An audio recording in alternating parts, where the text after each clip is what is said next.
Ah, ha, ha. That's so funny actually. Dapat magre-reels ako. Napindot ko yung live. Okay, there you go guys. So tayo naka-outfit tayo ngayon ng ating garland. Okay, para sa Hawaiian team, Hawaiian look. Ayan.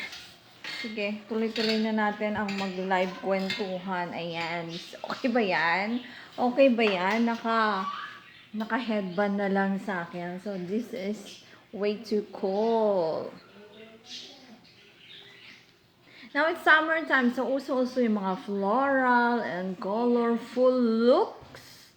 Diba? And with the matching na Tahitian na skirt. Alam mo yun, yung parang yung pang pearly shell. That's called Tahitian outfit ng Tahitian, yung Hawaiian dance, pearly shell from the ocean, shining in the sun, ganun ba? Over on the shore, when I see you, my heart feels that I love you. Minsan maganda rin yung boses natin. Minsan is talaga namang kailangan ng improvement. There you go, guys. So, actually, sa anak ko tong floral garland na to ng Hawaiian. 'Di ba? So, may nakita na naman ako dyan and I am a way to sa creative mind ko, 'di ba? Paano ko na naman ma-spend yung day ko, yung araw ko na may magawa akong maganda, na magka-income ako. Kaya itong si Meta dapat magpaano na to, magpasahod na ng maganda-ganda. 'Di ba? Maganda-ganda, more views, followers, ads on reels, tsaka yung mga paid partnerships. So, there you go, guys. Yung mga ipopromote na mga brands. So, really, I really like florals. Florals na mga kolorete sa hair. Diba yung may headband na gano'n, na mga floral na maliliit with matching ilaw-ilaw. So, I forgot pala na bumili nun. 'Di ba? I forgot na bumili noon. It should be outfit ko na na mother outfit ko na Mother's Day for the moving up. Outfit ko dapat yun, nakalimutan ko pala. Well, anyway, pag grade 10 pala, moving up, they call it completers. Hindi nakasama yung magulang na nagmamarcha, 'di ba? Yung students lang. Yung silang mga students lang ang umaakyat na dun sa stage. So, that's the thing that happened sa moving up ng grade 10. 'Di ba? But when it comes to the awarding or the recognition, awarding, then that's the time na, of course, si Mother's Day or si guardian or sino mang gusto ng anak nyo na magsabit sa kanila nung kanilang mga awards, then sila yung aakyat sa stage together.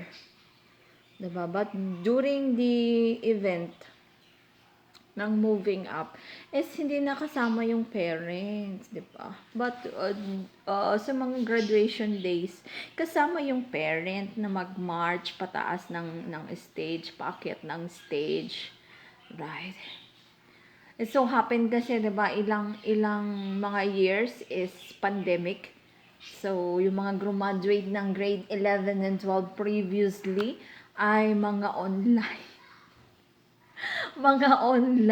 sila, and recently nagkaroon lang din sila ng mga ceremonies nila, 'di ba? But previously online yung mga graduation ng grade 12, 'di ba? Grade 6 ganon. and yung mga nag-moving up. So it's really a hard work ng mga students na meron silang mga awards. Though sabihin natin na mura lang yung mga medals, and anyone can afford to buy medals, 'di ba, para sa mga sarili nyo.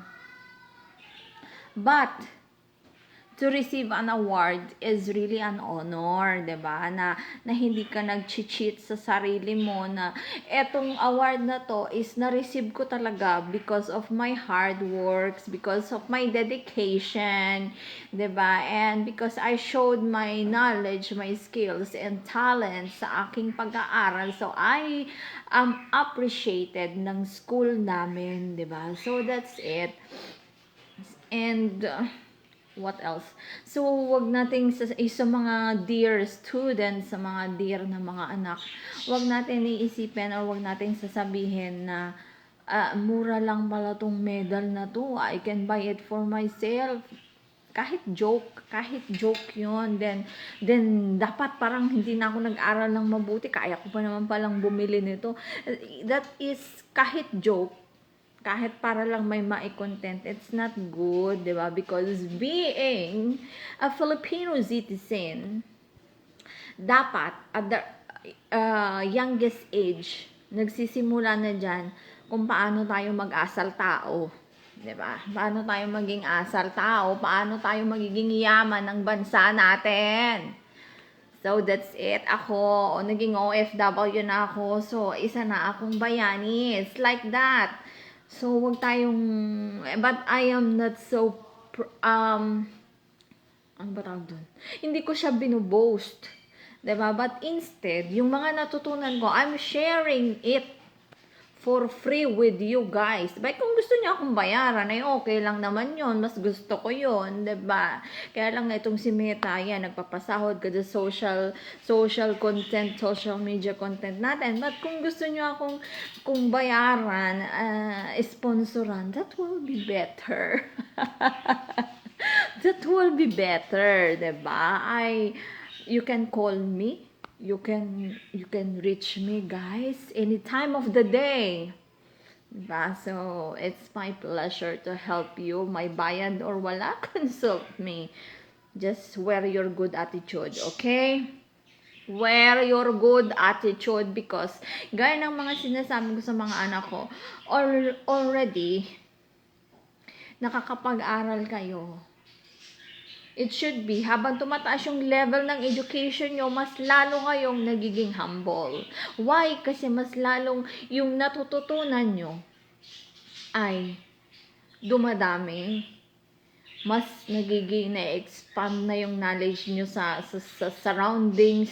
Diba? Marami na kayong natututunan. And it should be, yung attitude nyo is mas humble. Diba? You are willing to communicate to anyone regardless ng status sa buhay. Diba? Mas lalo tayong magiging mabuting tao. Why? Because pinagkalooban tayo ni God na makarating sa status na yun, sa level na yun ng buhay natin. And we should be thankful. Kaya itatrato natin yung mga ibang tao, diba, ng mas mabuti, diba, huwag tayong magiging humble. Why? Because you have already your achievements.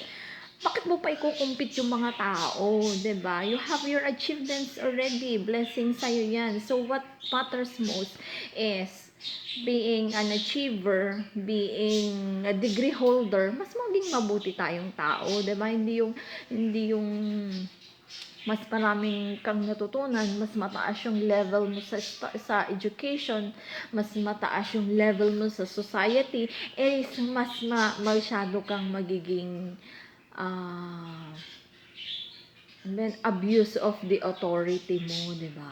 So, doon pa lang dapat makikita natin that really she's doing well, diba? Na talagang she is really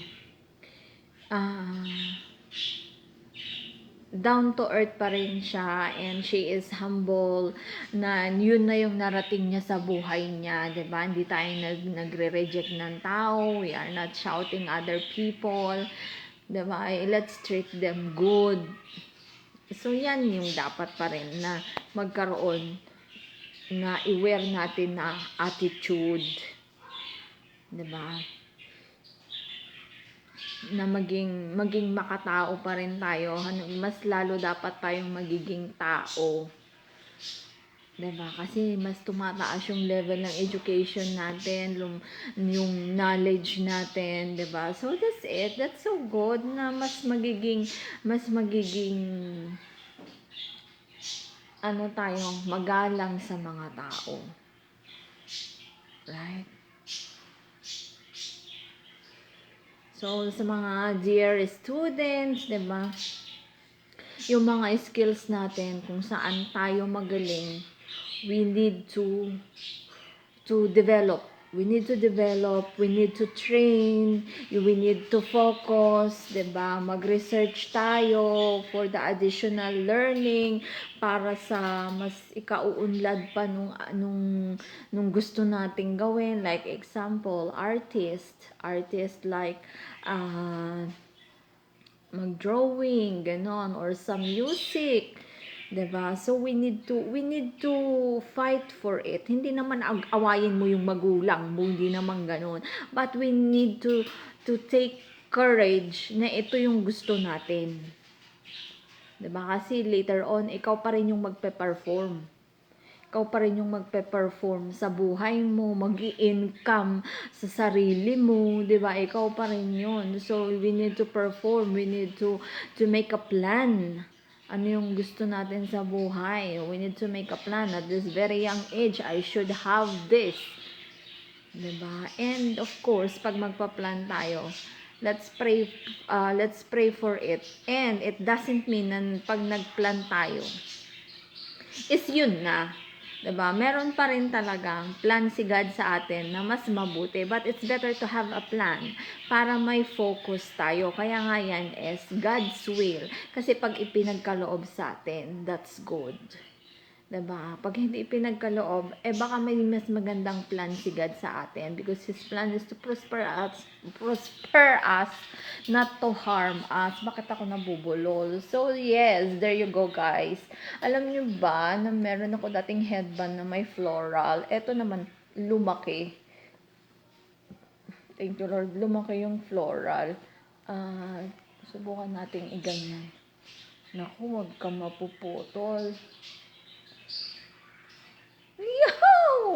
Yo, what's up? So, yan yun, guys. Yan yun. Subukan naman natin maging flower vase muna for today.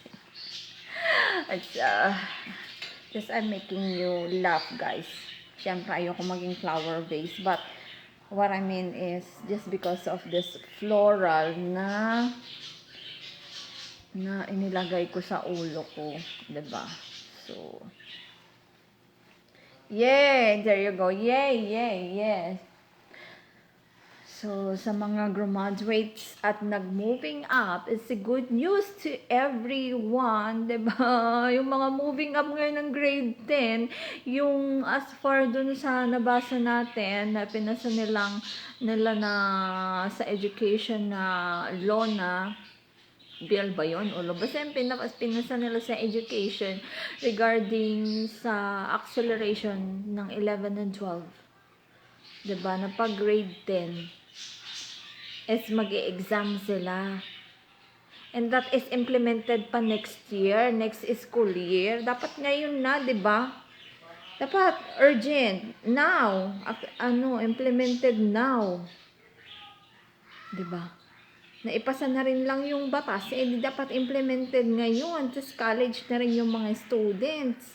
Diba? By this school year. That's so good. Diba yan?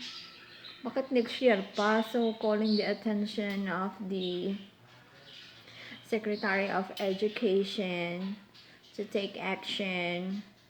Right? And do the needful, Mr. Angara, na ma-implement ngayon. Yan, diba? So, we will not waste time. Bakit next school year pa na i-implement yon? And everybody wants to to have an advancement na sa buhay, 'di ba? Dati pa nga, like what I said, dati pa, prior mag 11 and 12, pag natapos ng 4th year high school sa old curriculum, natapos ng 4th year high school is college na. So they are prepared.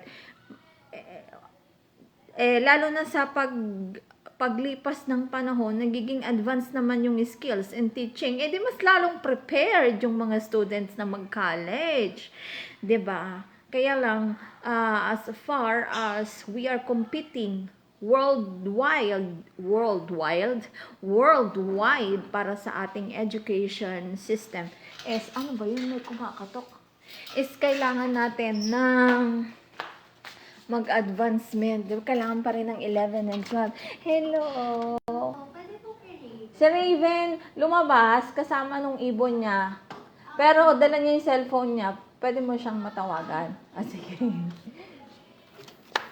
Kalalabas lang niya. Paki-contact mo na lang sa phone niya. Sige.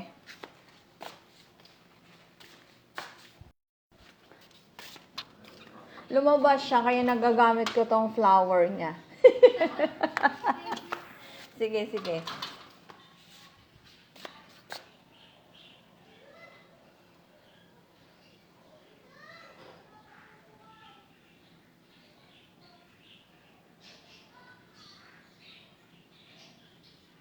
Kukontakin ko din. Sandali.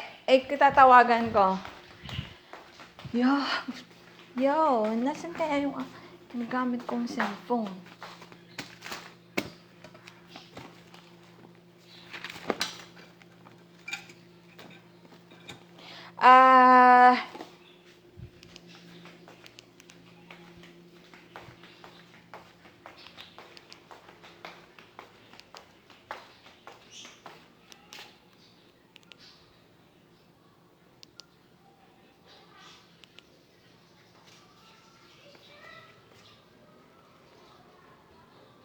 Hello, na-contact mo na?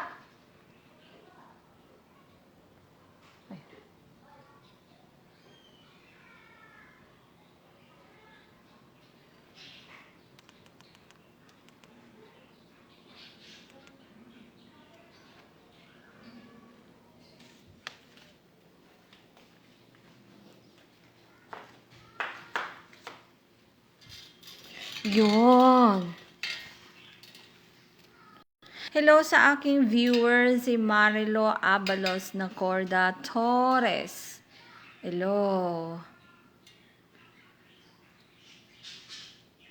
Message ko nga muna.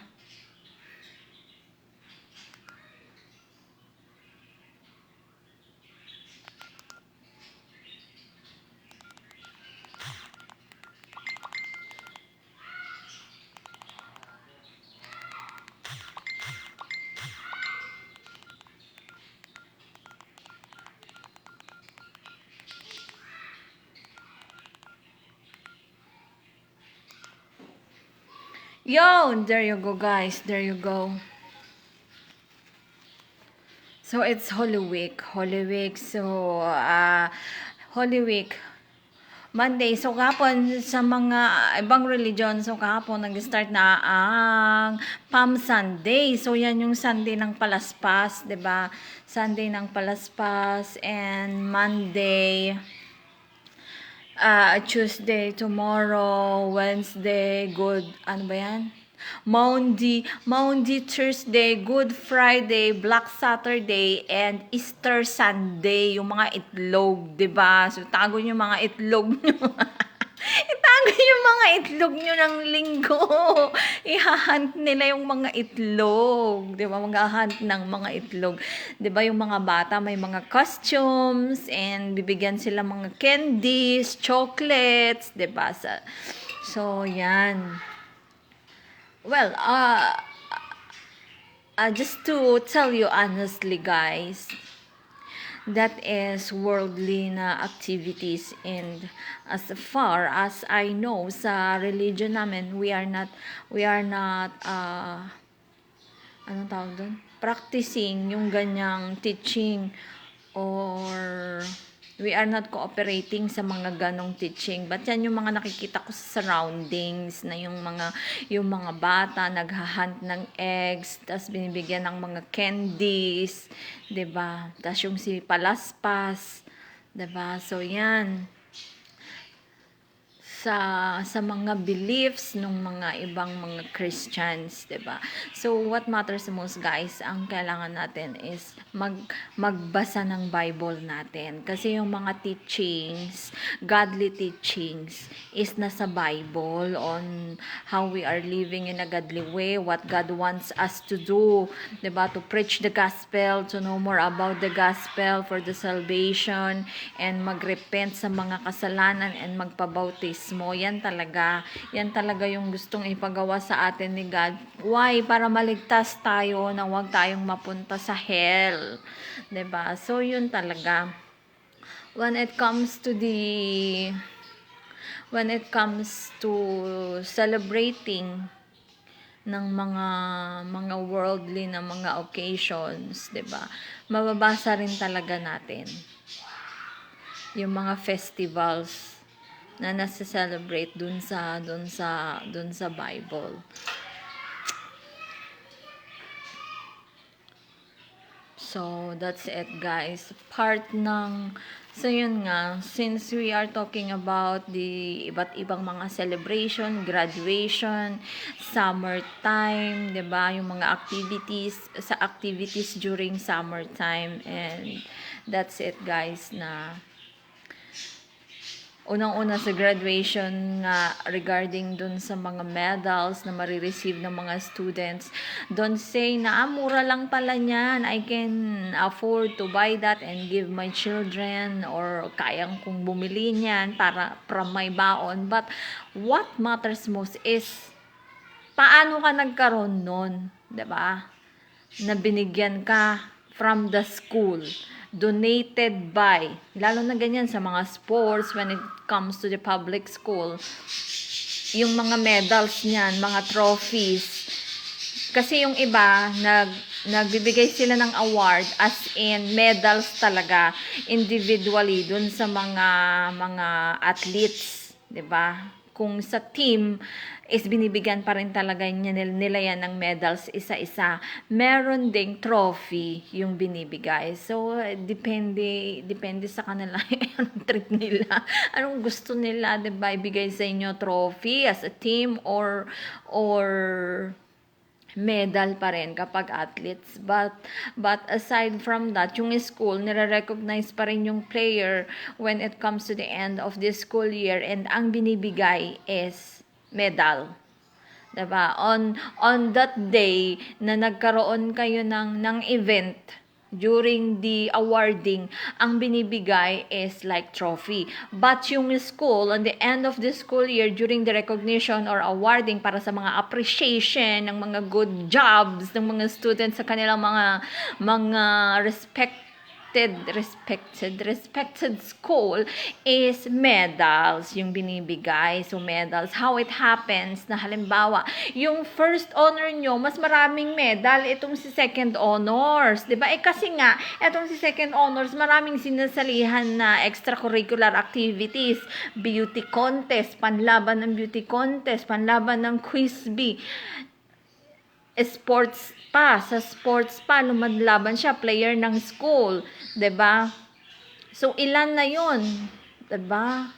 Quiz bee, sports, and beauty, 'di ba? Plus honor, 'di ba? So, yan talaga 'yon. But when it comes to the first honor, halimbawa, first honor nga siya yung pinakamagaling sa klase ng star section ng rank 1 star section 1, 'di ba? It happens na eto lang yung medal niya, dadalawa.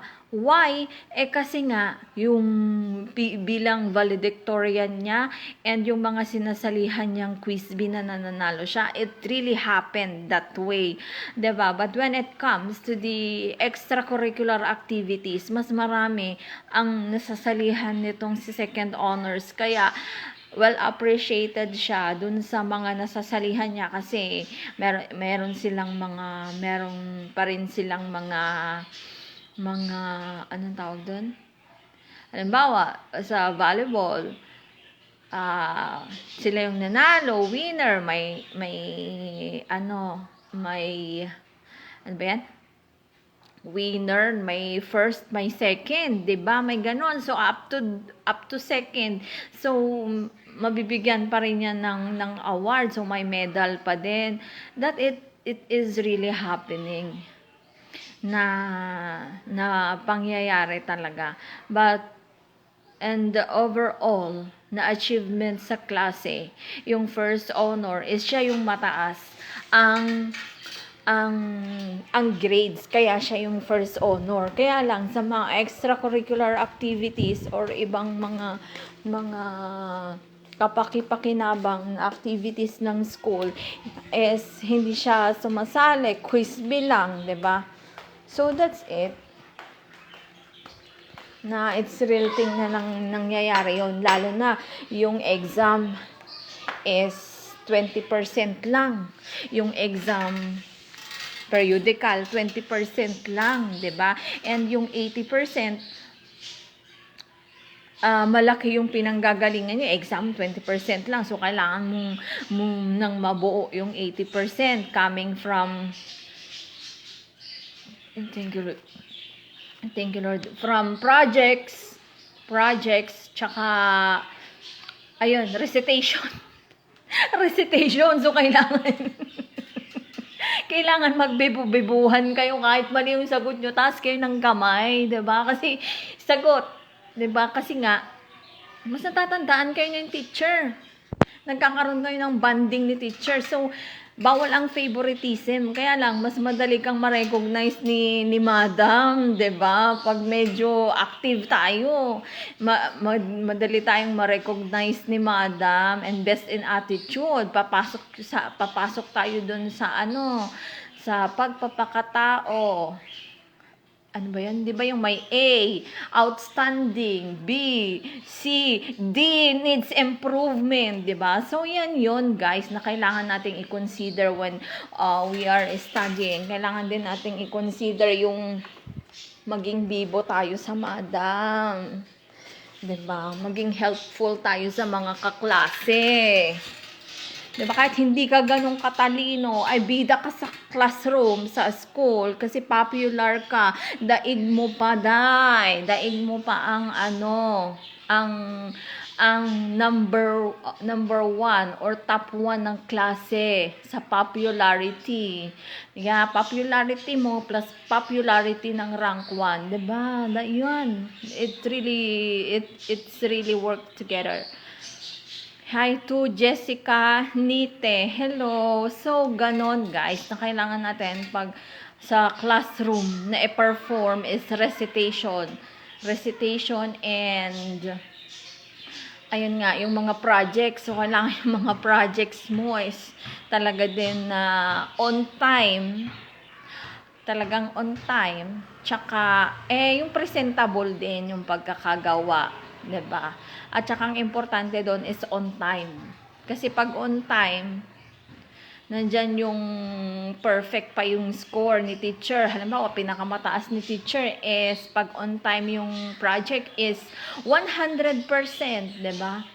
So, kailangan mo ibigay yon on time kasi kapag hindi na on time, pag bukas, syempre, 'di ba, parang may bawas na yun, 99% na lang bukas. So, kailangan nating i-on time. Kailangan nating ipasa on time. Why? Kasi nga, from that, 80% ang nakukuha natin doon. 20% lang sa exam. Pero kailangan pa rin nating aralin yung mga lessons. Kasi syempre, yun yung nag-stay sa mind natin, yung mga lessons na yun. 'Di ba? Kailangan pa rin natin siyang pag-aralan. Hindi naman sa i-memorize, but kailangan pa rin siyang pag-aralan, kailangan nating isa-isip. Kasi, tapos yung ibang mga, yung 80% nun is from, ayun nga, sa recitation, and kasama na rin dyan yung, sa attendance naman, sabi ko nga, yung mga nagtatrabaho nga, meron silang 15 days sick leave. 'Diba? 15 days sick leave with pay, pwede ka pang umabsent ng half pay, pwede ka pang umabsent at no pay ka, no work, no pay, 'diba? So, nobody can stop us then na makapag-absent tayo, 'di ba? Kasi kung mga nagtatrabaho nga, meron niyang sick leave nga with pay, 'di ba? Like what I said. Tapos, when it comes to the late, sasabihin ng implementation, 2 late is equal to 1 day absent. At talaga namang pumalag ako. Bakit naman ganun? Late lang ng 2 beses ay absent na agad na 1 day. 1 day, ilang oras ng klase mo, i-equal mo doon versus sa late ko lang. Ay, wag naman ganun. Pwede namang i-ano na lang yun, di ba? Like, meron naman talagang grace period or i-offset. Grabe na, wag naman yung ganon. Dalawang late lang. Halimbawa, 2 minutes lang. 2 minutes ngayon, 2 minutes bukas. Equals 1 day absent na. Ay, wag naman. Grabe naman. Wag naman ganun. Diba? 4 minutes lang na late equals 1 day. Wah. Wag naman, madam. Dapat kayo, madam, ang nag-uusap din yan sa principal, sa school, na wag naman ganun kabrutal naman yung implementation, 'di ba? So, dapat, una, madam, ang magne-negotiate niyan sa principal, 'di ba? Huwag nang intayin yung magulang ang umakto. Kaya nga nandiyan din ang madam, so you can stand on your own decision. Alam nyo rin yung rights nyo, rights ng mga tao. It shouldn't be like that, 'di ba? 'Di ba? So that's it. Kaya when it comes to the implementation and merong mga PTA meeting, talaga namang nagdi-disagree ako at saka sinasabi ko, bakit na-implement ng ganun? It should be the teacher na nakakakita like nung schedule. 'Di ba pag tumagal na nga sila sa loob ng classroom ng more than 4 hours, na klase, dapat equal to 1 hour break na sila. 'Di ba? Bakit 20 minutes lang ang binibigay na recess? Diba? That is napakaliit na bagay and paulit-ulit ako and nire-report ko din siya talaga sa school, sa DepEd, and they should give action kasi nga even though it's maliit na bagay, it's a big thing para sa mga young ones to promote, 'di ba? Na gawin ang tama. Kasi sila yung young ones, so they will become teacher, they will become principal yung iba, and ganun din yung matututunan nila. We need to correct it. Diba? Kasi, grabe, from the very beginning, we know that it's wrong already. We can stand na para sa mga students na, bakit naman ganito yung schedule nung mga students? This is not acceptable because sa labor law nga yung mga teachers, mas mga may edad nga sila, but dapat nakakapag-break sila ng 1 hour. Lalo na yung mga students, diba, na mas bata. So, wag natin sasabihin lang na students lang sila, nakaupo lang sila. No, it's not. But lahat tayo is kailangan nating kumain, ma-regain yung strength natin, and mag-rest after 4 hours based on the labor code law. So, hindi mo lang yun ipapa-implement sa mga nagtatrabaho if you are working, and sa mga tinuturuan mong estudyante, it should be also implemented din sa kanila before the 4 hours is nagbe-break sila, and rights nila yon. Kung sa labor code law nga is hindi nila ma-follow yon, you can sue the company, 'di ba? And you will get paid as an employee, 'di ba? So that's it. It's a really big na rights ng mga students din to give ng proper na break time nila, not only 20 minutes in 2 hours, in 3 hours. No, it's not. It's 1 hour. Pag tumagal sila sa school, up to 6 hours. 'Di ba? More than 4 hours na yun. They must have 1 hour break. And karapatan nila yun. Thank you, Lord. And for us, halimbawa, mga parents nagrereklamo, we have the right to express our feelings, we have the right of expression, 'di ba? We have the right to complain, to communicate for the proper action, at hindi naman ma-abuse yung mga students. But the young ones also ay sa kanila pa lang maitatama na yung mali. Kaya nga, 'di ba, kabataan ng pag-asa ng bayan. So if you will following yung wrong na implementation, sila magiging teachers din or principals. So how they will lead kapag sila na ang nasa position. Noon pa yan, noong unang panahon pa yan, ganyan na. 'Di ba? So it's not. We should correct, 'di ba? Kung ano yung sinasabi sa batas, ano yung binibigay sa law, and citizens must be protected. Ayan, sinasabi ko sa inyo eh. Akala ni si Jessica is dati kong katrabaho sa call center.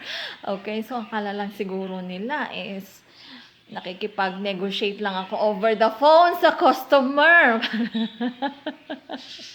para sa ating tech support, 'di ba? Tech support. But then we have ng iba pa rin nating skills and knowledge na mai-share natin sa ating community, sa ating bansa, to be a better citizen. Alright, so kasi alam niyo yan, yung result na good ng isang country is from the people, how the people behave. So from the young age, they must know the word respect. Alright, and yung right nila as a human sa specific country is naiibigay. Diba? Right to be respected too, kahit mas bata sila, right to be respected too. Poor or rich, they have the right to be respected and to be supported, to have a good life, and to become a better citizen, and to become a good leader, 'di ba? Kasi yung mga leader natin, nobody knows, 'di ba, na itong isang to is hindi naman siya from mayaman na angkan, but then meron siyang courage and determination to lead. Diba? Ganun kasi, iba-iba yung skills natin. Diba? Iba-iba yung skills natin. And what we need to do is to develop.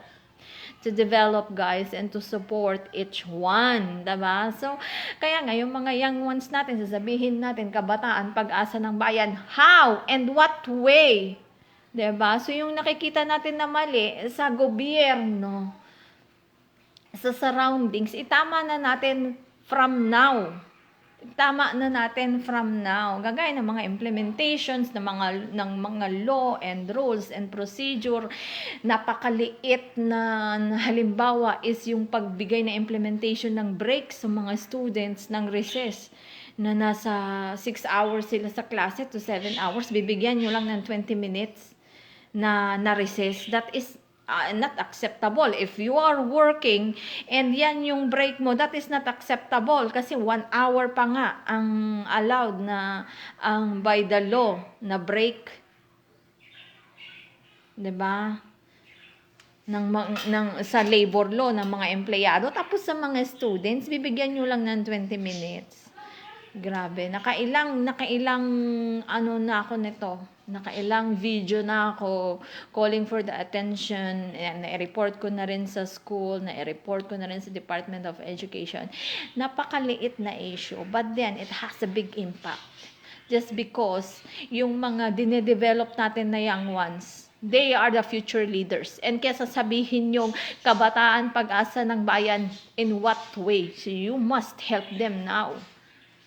Diba? We must develop. We must support them in a good way as early as now. Yung mga pinapa-implement is yung mga tamang implementation. Diba? Hello to Kuya Erwin Dumaging. Hello everyone. Are you guys going home sa Anuling, sa Mindoro to spend your Holy Week as well as yung Holy Week ngayon is napakaganda kasi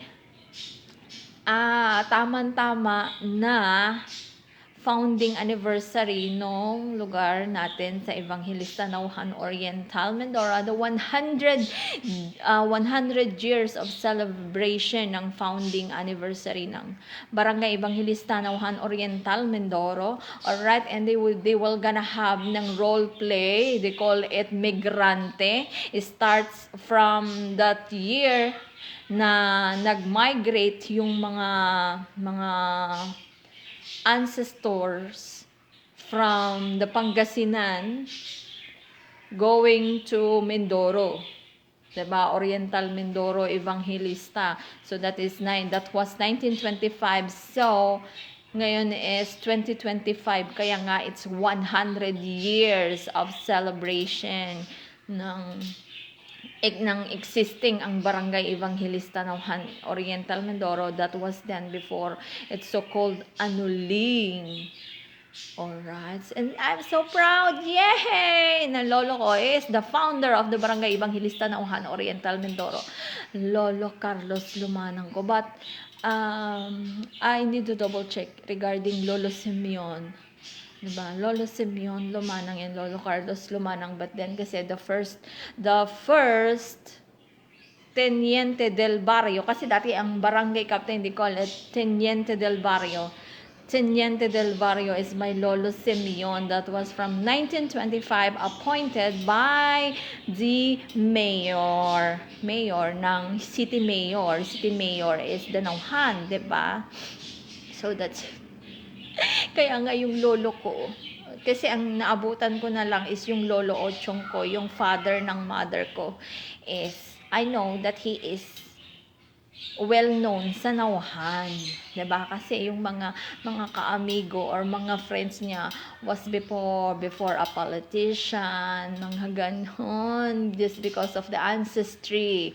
So, yun ang nakamulatan ko na my lolo Ochong was then a popular sa Nauhan because of the politicians. But then my lolo Ochong didn't became a politician because my lola, she don't want my lolo to join the politics. Diba? But then, his friends are mga politician, hindi pala politics. His friends are mga politicians. Yan. So, that's it. But all I know, he is popular in Nauhan. His friends, may mga friends siyang mga politicians sa Nauhan. Just because of the descendants, because of the ancestry. And the ancestry. Alright? So, that's it. Kaya, it's really ano ba yun? Ayaman din yung mga ancestry natin, mga descendants natin, di ba? Descendants of Spanish, di ba?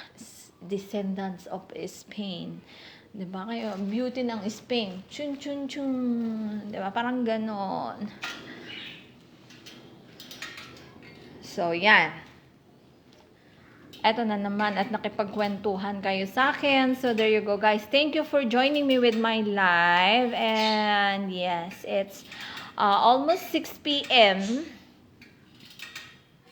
sa Ilocano. Pa nagluluto manan, tamangan man ti pang rabiin, inyaman ti masidan, diba? So, agiyaman nakapo. Tatangal daw.